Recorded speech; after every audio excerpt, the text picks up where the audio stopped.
today's World Insight, as the second Belt and Road Forum concludes, we speak to global leaders on the sidelines of the key multilateral events.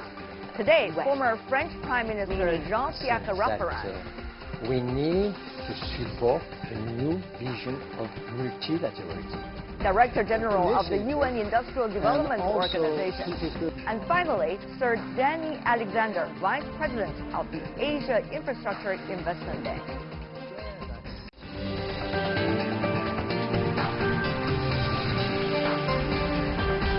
Hello and welcome to World Insight with me, Tian Wei. The program is coming to you on CGTN.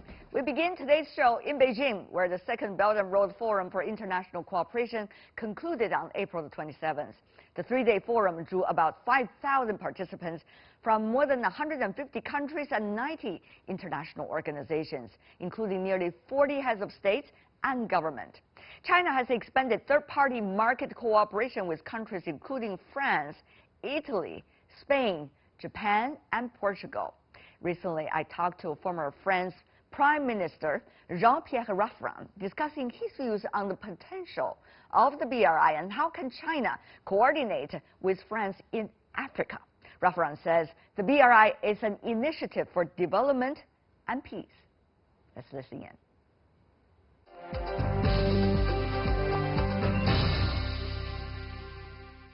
Mr. Prime Minister, what exactly will be the niche that France as a country sees in terms of the potential of Belt and Road Initiative? I know you are not signing the MOU yet, so where is France standing now?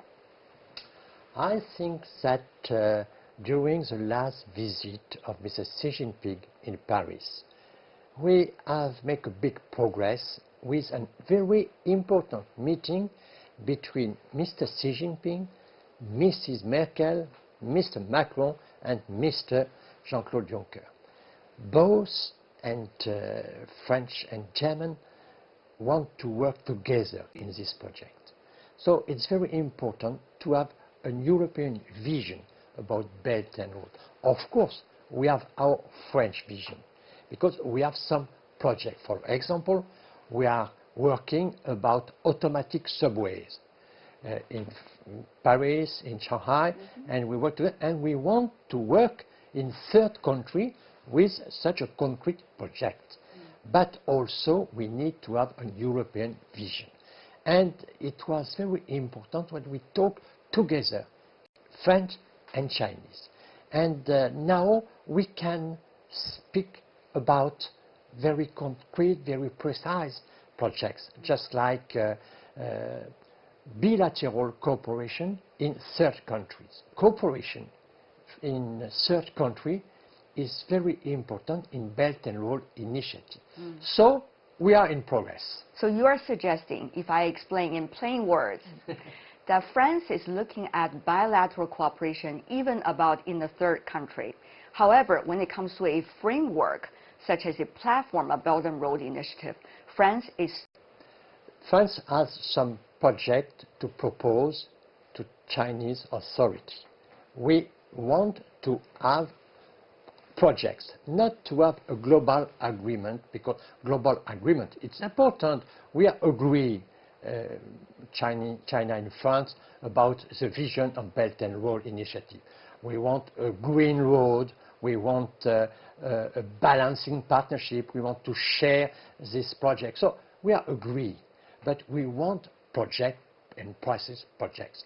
So we have, for example, with Marseille and some other airports, we have some project, concrete project, very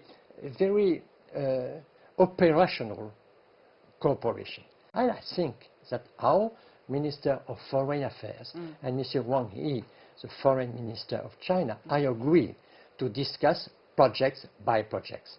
So it's a very willing attitude from France, and we want to have a strong position in Europe. How is France articulating its approach now with the European Union regarding, for example, infrastructure, regarding, for example, consensus building toward China, the so-called EU-China policy, if there is something like that? and also articulating EU's status today with France's input about its relationship across the Atlantic? I know this is a very strategic question, but yes, this is a very important one. I think it's the question right now. Yeah. The world is changing. I think we have a new balance of the world. Of course, our past is a past from West, and we have a lot of very old relationship between America. But right now, we are not sure that America is so friendly with Europe.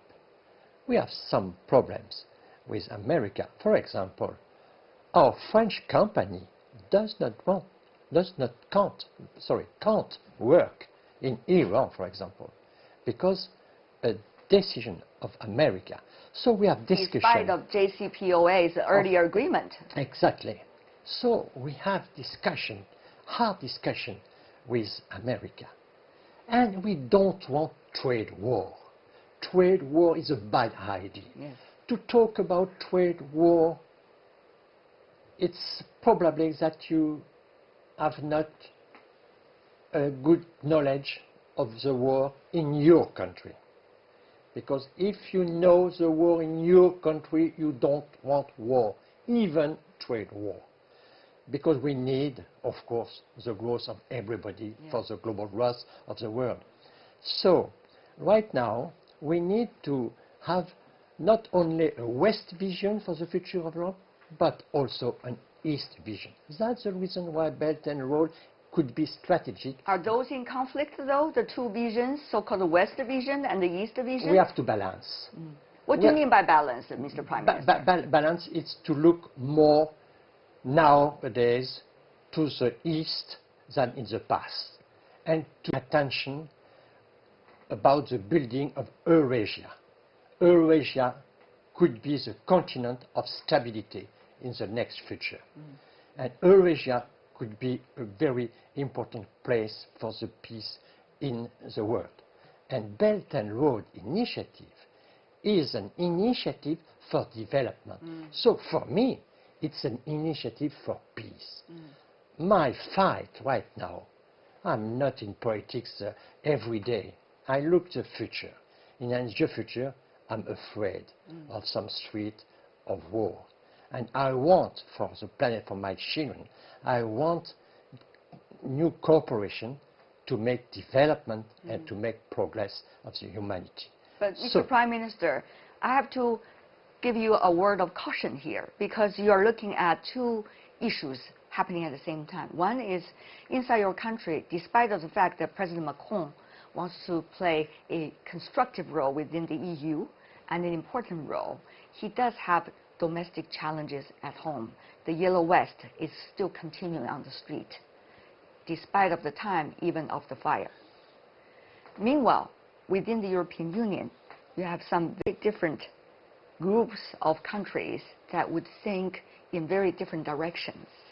And therefore, how much a role France can play in putting what you have just articulated as a vision is questionable. So, Mr. Prime Minister, with your political wisdom, how do you see these very diverting forces, and will that eventually impact on what you see as the vision? I think that this vision could be a real vision if we have a strong agreement between Germany and France. Both of us are as strong as a continent, economically speaking. So I think that we need to have this cooperation in the middle of Europe. And we are in progress in this... in Central Europe. Yes, in this strategy. And I think that Brexit, of course, is a bad news. But we are stronger now in the continental Europe. We are together, and we have a common vision now, because we don't want to be destroyed. We don't want to be out of the history. And we know that if we believe the strategy of Brexit everywhere. We are going out the history. So we have a new vision, a new strong vision, and German and French are working in this direction. And that's the reason why I think it was a beautiful idea to meet Mr. Xi Jinping between Mrs. Merkel and Mr. Macron together. And now we've seen a lot of changes about the way the United States functions and interact with its allies, whether it's about trade or strategic security relationship, including what you have just mentioned, for example, toward a third country such as Iran. So, Mr. Prime Minister, there is a very sophisticated debate about what is happening toward the so-called West, meaning the ally relationship, the traditional friendship between the European countries such as France and the United States. What do you make of the general trend of it? I'm not talking about one administration. I'm talking about middle and probably the long term. Mr. Prime Minister. I think that Asia will be very important, strategic in the next world. And we need to give to Asia, but also to Africa, the place that they need and that is right to give it. So I think that we need to support a new vision of multilateralism. Of course, we need multilateralism. We need dialogues. Without dialogue, we will find wars.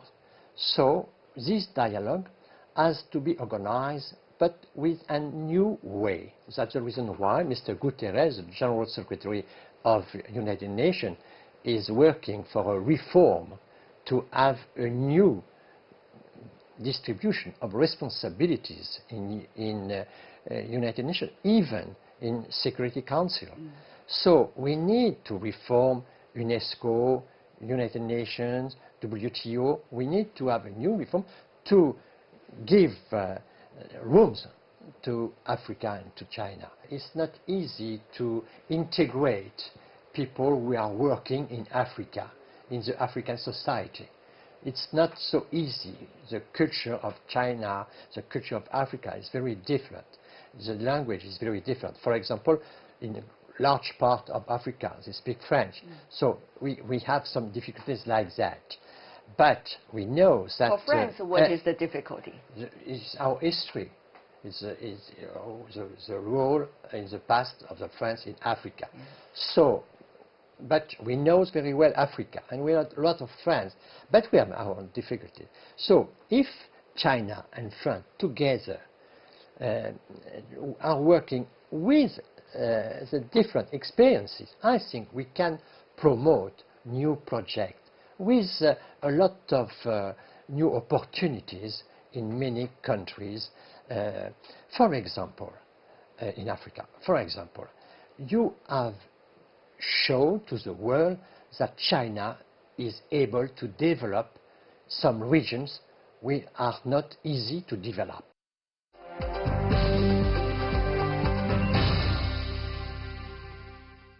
That's my interview with the former French Prime Minister.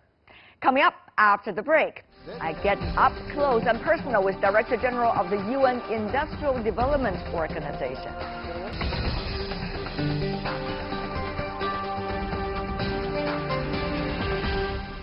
Welcome back. You're still watching World Insight with me, Tian Wei. President Xi Jinping from China said on April the 28th that collaboration in the Belt and Road Initiative is to construct a green development plan. The United Nations Industrial Development Organization was established in 1966 with a goal in promoting and accelerating industrial development in developing countries. It believes that the competitive and environmentally sustainable industry has a crucial role in accelerating economic growth. Where can UNIDO and the BRI find common ground? Earlier, I caught up with Li Yong, Director General of UNIDO. Here's what he had to say.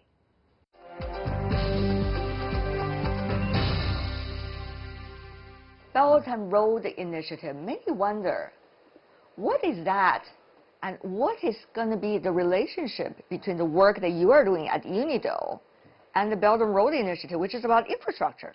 Chinese government, President Xi mentioned BRI, and also at the UN, we are working very hard to develop 2030 Sustainable Development Goals initiative, and also 2030 Development Agenda.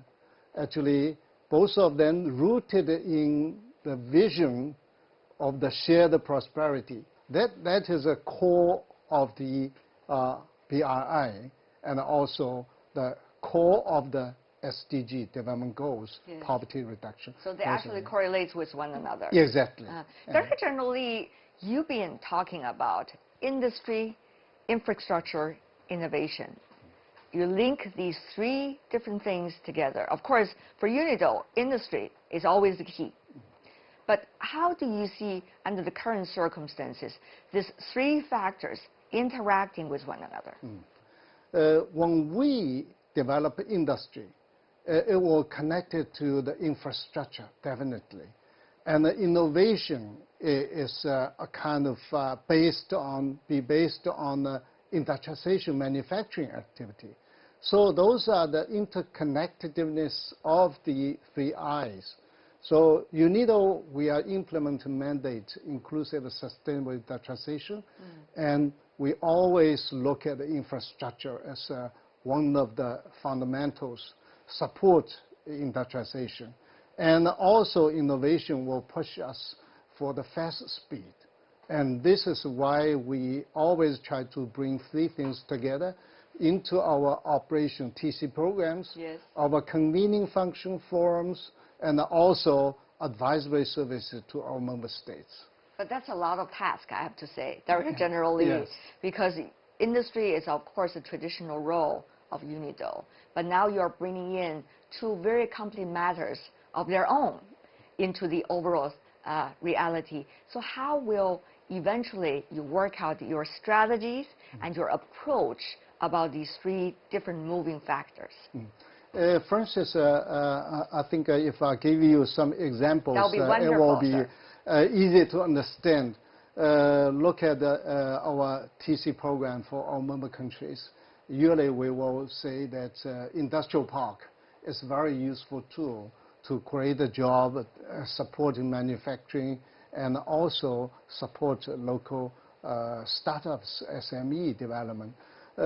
But industrial park, traditionally, we would just look at industrial park.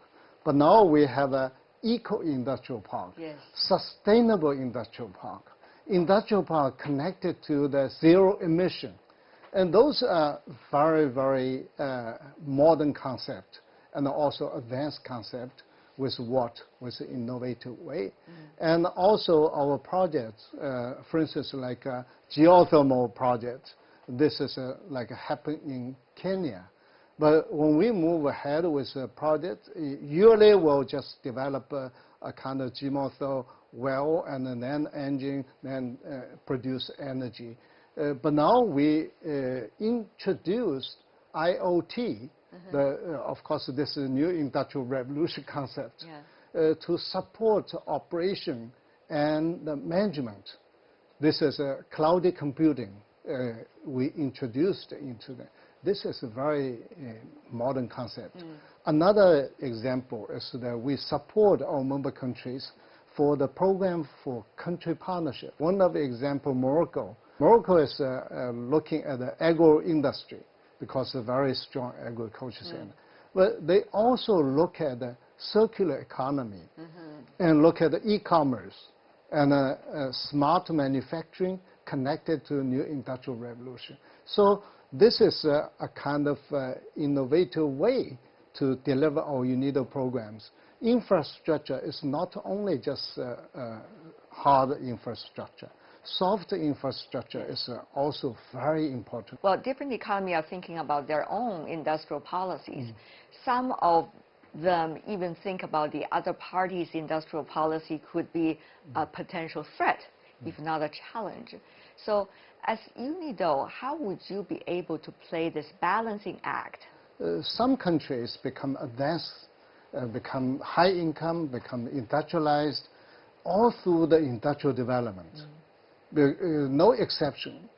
But now, for the least developed country, poor country, developing country, now they're struggling for industrialization decades, 30, 40, 50 years, but they're still not catching up. But some of the good examples like China, like maybe Republic Korea and Japan and Southeast Asian countries, they move much faster. Right. Why they can move faster? That is also one of the hints that we need experience for them, together with them. So I think that this is one of the issues we are now working on. Yeah. Second is approach to industrial development.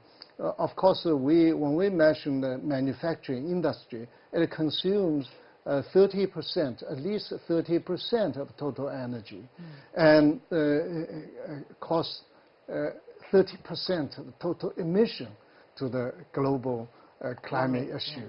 So this is why the second challenge is when we promote industrial development, we should be green, should be sustainable. And country may argue, oh, we need to do industry first, then come back to the environment. As I elected in 2013, I strongly push the member states to support inclusive and sustainable industrialization. And for green sustainability and the industry, there's no option. They must go hand in hand. That is why SDG Goal 9 is a sustainable, inclusive, sustainable industrialization. Right. The third issue regarding the different concepts also is it should be inclusive. And maybe some of the manufacturing activity in the past maybe benefit a group of people. And especially now in developing countries, African countries, larger population under 35. Right. And they need the jobs. And a large number of those 35 and women. So young people and the women, they should get opportunity during the process of industrialization. And they not only just participate, but also share the prosperity of the results, benefits from the industrialization process. As if they are not complicated enough, may I add another one, as I mentioned earlier. For example, China, the United States, Germany, and some of the other countries all come up with their own version of industrial policies for the next 5, 10, and probably even 20 years. So now here is some suggesting there probably could be strategic conflicts as a result of different versions of vision.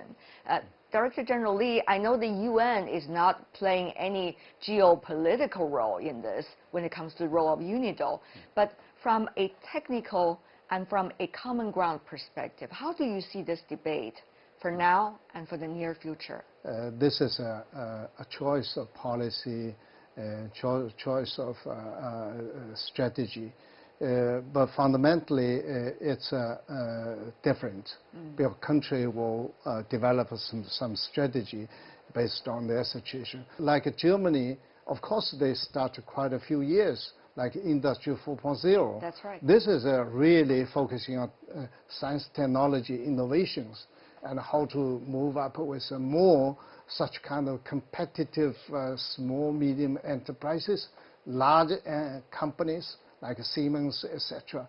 So like Japan, they're focusing on also science, technology, innovation, how to upgrade their company's level, focusing specific areas they selected. The China is also an emerging market economy. It's moving up. It definitely will have lots of challenge. It's market discipline. No one can avoid market discipline. So I believe that in the future, if the test, what's a test stone?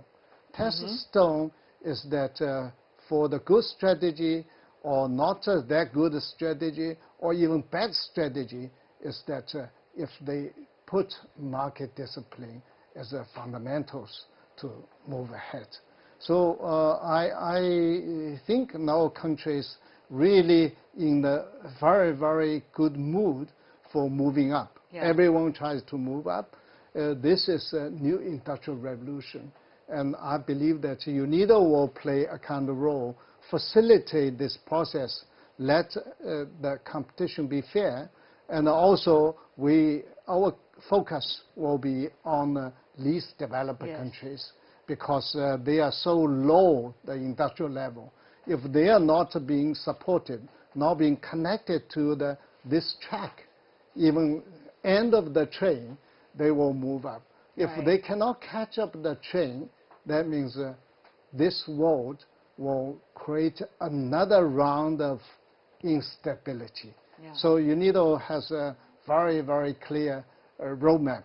We need to support our member countries moving ahead with SDG Goal 9. Right. Inclusive and sustainable industrialization, infrastructure innovation. The amount of efforts we make right now, could it match the challenges that we are seeing right now? Are we going to see another round of big winner, big losers? That is market. You cannot avoid a big loser, big winner. It's always there. It's kind of discipline. It's not something we can manage. It's the nature of life. Yeah. But of course, people worried about the AI, or that it will totally destroy the mankind, human being or so. I do not believe that. And they said, okay, and that many people were out of job, and then I do not believe that. And also, they mentioned some of the issues, maybe country will run into difficulty. I really think this is a natural process. So a country, if they not get ready to adapt a new situation, they will be loser. The country get ready and work hard, always put economic development as a key, as a driver, through the industrialization, through the agro industry, and through the service sector development, then they will move up. And come back to BRI as a useful tool, a useful approach to support us to move ahead with economic cooperation through the infrastructure development, through the policy dialogue, and then we can achieve something. But we need to take action. Actions count. Action leads us to the result.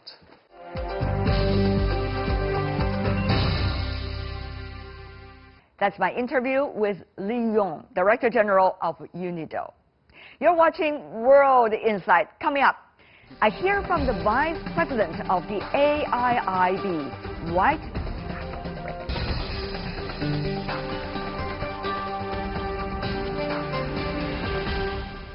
Welcome back. While the Belt and Road Initiative aims to improve connectivity, the Asia Infrastructure Investment Bank, or AIIB, plays a crucial role. One of the missions of AIIB is to use infrastructure to improve economic development in the region and beyond. When it was first founded in 2013, it was assumed to be a competitor to the established system of development banks, like the World Bank or ADB, but it soon proved how sorely needed additional funding for Asian infrastructure was. The bank attracted members not only from Asia, but also as far as Europe. The UK also joined as a founding member of AIIB. Earlier, I talked to Sir Danny Alexander, Vice President and Corporate Secretary of AIIB. He told me high standards are a must for the Belt and Road Initiative to be a success.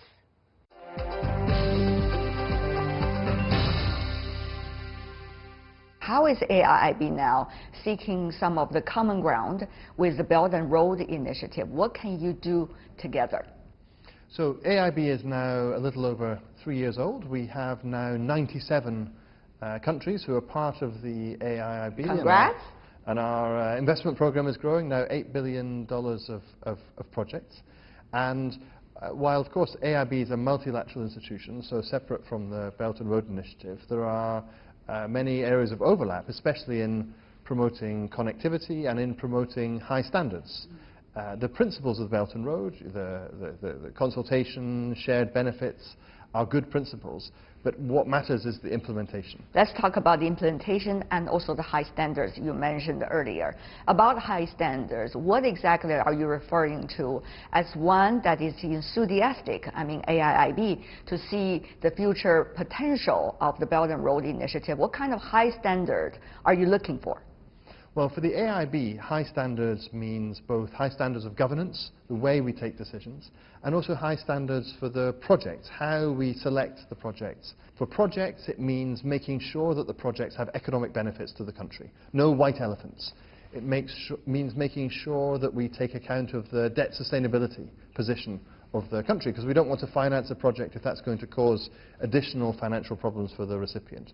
We need to make sure that there are high standards for environmental protection, high standards in terms of how you look after the people who are affected, and of course, absolutely zero tolerance for corruption. And then also, we want to make sure that when we finance projects, companies from any country in the world can compete on a fair basis to be part of implementing those projects. For the AIIB, that's what high standards means, and we've been working hard also to share that information with companies and partners here in China. Most recently, we had a seminar here in Beijing precisely to discuss how, from an AIIB point of view, we go about implementing those standards in the projects that we do in the field all over Asia. You are sharing it with whom? We were sharing it with representatives from our member countries. We were sharing it particularly with contractors, international contractors from China. So we have a very good partnership now with the Chinese International Contractors Association. Some of those companies potentially AIIB could work with in future, but to do so, then we have to also make sure that we're able to have projects which meet the high standards that we have. That's good for AIIB, it's good for the companies. I think it's also good for how the projects get implemented on the ground, making sure that they really do operate to the benefit of the people who should be benefiting. AIIB has been there for 3 years, more than 3 years, but it's also a learning process as from its very start until today. The standards and the way of setting up the standards, as you mentioned. So how can the BRI, which is a platform, all countries involved, also learning from the way that AIIB has been accumulating about this learning curve since establishment until today?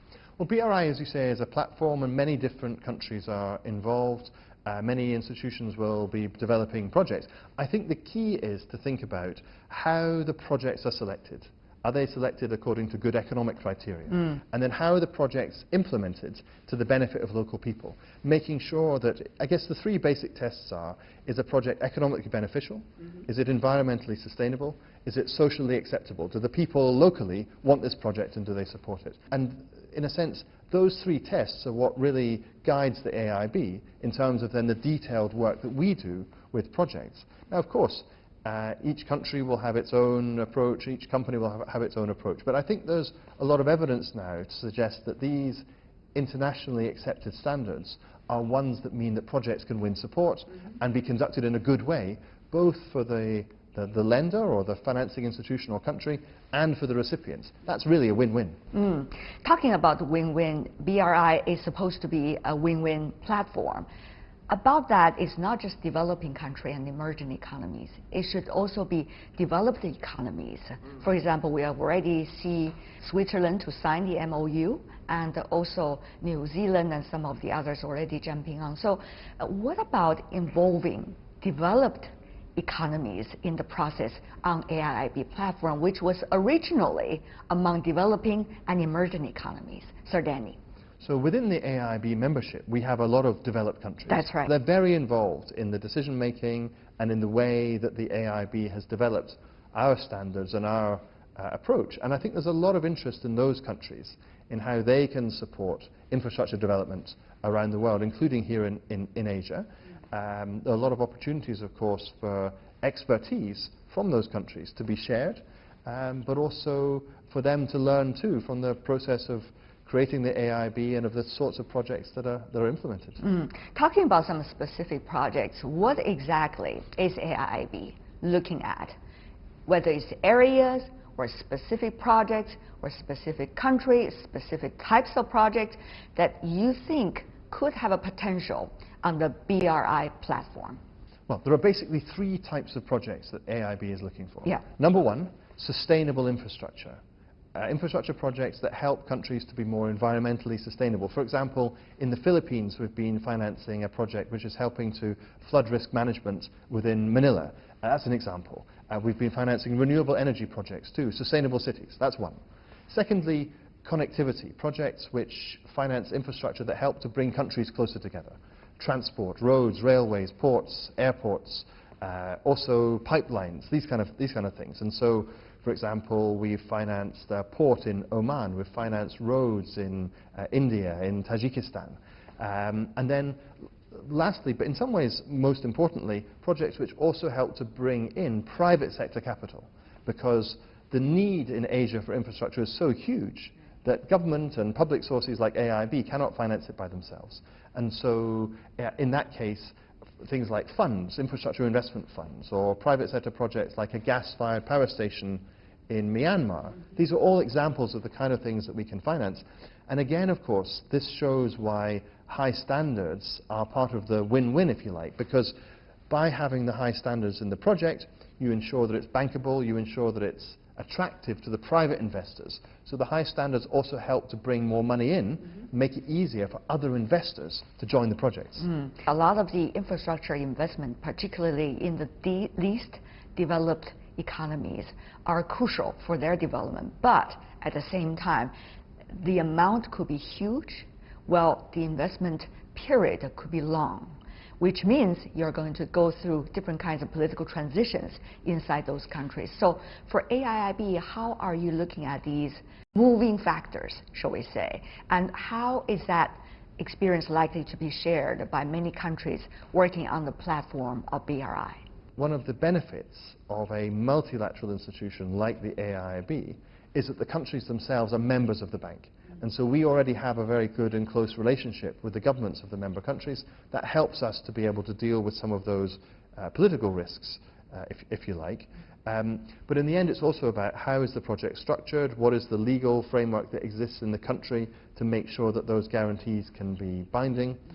In some countries, especially low-income countries, they're working now to develop PPP, public-private partnerships, as a way of developing projects which both helps to ensure that the project is not going to adversely affect their debt position, but also means that you have to think very carefully about the revenues that come to give the investors also some security. How to work with the private sector, of course, is also an issue. As we know, particularly in developing countries, the private sector is an evolving factor inside the country, and the relationship between the private sector and the government is another thing. So that is also an area that needs further study and, of course, mutual sharing of experiences, isn't it? In January this year, we published our first Asian infrastructure report. And one of the key subjects was to understand the environment for private sector investment in infrastructure in Asia. And actually we found just what you've said, that in the last year there's been a slight fall in private sector investment going into infrastructure because of some of the perceived political risks, economic turbulence and so forth. And in a sense, that strengthens the need for organizations like the AIIB and the World Bank and others to be active in infrastructure. Because if we're involved in a project, that helps to give confidence to other investors to come in behind us, and means in a sense that we should be thinking even more about how can we build up the private sector-led projects that we help to finance. Later this year, AIIB is going to have its annual meeting in Luxembourg. So help us to understand how will this BRI conference, in which AIIB will participate and interact bilateral, multilaterally, actively during the conference, going to have an impact on the discussions later in Luxembourg?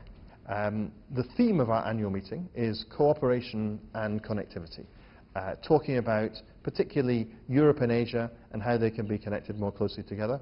I'm sure that subject will also be brought up during the course of these meetings, and so member countries, I'm sure, will bring some of those same ideas to bear in our annual meeting too. Lastly, before we go, Sir Danny, we see the world is changing very fast, and the existence of AIIB is a crystallization of the dramatic changes that we are seeing right now. But the question really is, what about the potential of AIIB, given the geopolitics we have witnessed, given the global debate about multilateralism or unilateralism, and many of the others related to this nature? What do you think?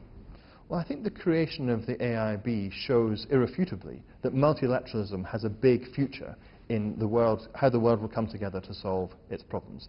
It also shows that leadership in multilateral institutions can come from many different parts of the globe these days. And the AIIB, our membership is growing, our business is growing. It will take us time to build up our institution, and we have to be very humble in this early stage. But I think the AIIB has an important role to play in helping our countries to come together to solve common challenges, infrastructure investment, climate change, these important issues that affect everyone on this planet. Thank you so much, Sir Danny, for joining us on CGTN. Thank you very much indeed for having me.